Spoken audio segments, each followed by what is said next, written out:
नमस्कार. आज आपण बनवणार आहोत लाल भोपळ्यांचे घारगे.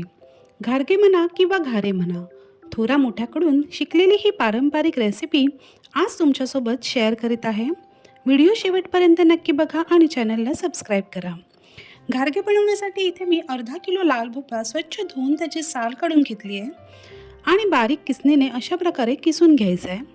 कढईमध्ये 2 टेबलस्पून तूप गरम करून हा किसलेला भोपळा त्यात घालायचा आणि अगदी पाव चमचा मीठ घालून झाकण ठेवून 2 मिनटं वाफ काढून घ्यायची. भोपळ्यामध्ये पाण्याचे प्रमाण खूप असते, त्यामुळे तो वाफेवरच पटकन शिजतो. अर्धा किलो किसलेला भोपळा साधारणपणे किसून 2 वाटी झाला होता.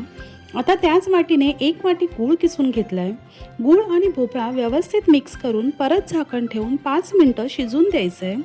आता गूळ पूर्णपणे वितळलेला आहे आणि भोपळाही पूर्ण शिजून मॅश झालेला आहे. आता 2 चमचे वेलची जायफळ याची पूड घालून गॅस बंद करायचा आहे आणि हे मिश्रण एका भांड्यात काढून घेऊयात. आता त्यात 1 वाटी तांदळाचे पीठ घालून एकजीव करायचे आणि नंतर त्याच वाटीने 1 वाटी गव्हाचे पीठ घालायचे.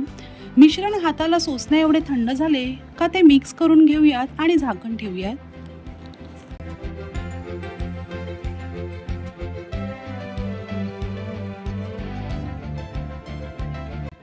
5 मिनिटांनंतर पुन्हा मळून घ्यायचे आहे. वर थोडा तेलाचा हात घेऊन पीठ अशा प्रकारे मळायचे आहे. नंतर त्याचे छोटे छोटे गोळे करून घेऊयात आणि कढईमध्ये तेल लो टू मीडियम हीटवर गरम करायला ठेवायचे आहे. घारगे लाटायला घेऊयात आणि लाटताना त्यावर सफेद तीळ घालायचे आहेत. तिळाऐवजी तुम्ही खसखसही वापरू शकता. थोडे घारगे लाटून झाले की लगेच तळून घेऊयात. लो टू मीडियम हीटवरच हे तळून घ्यायचे आहेत. आतपर्यंत व्यवस्थित शिजायला हवेत. तुम्ही पाहू शकता मस्त टम्म फुगलेत आणि हे थंड झाले तरीही असेच मऊ आणि खुसखुशीत राहतात. आणि प्रवासासाठी वगैरे हा उत्तम पर्याय आहे, कारण ते 8 ते 10 दिवस आरामात टिकतात.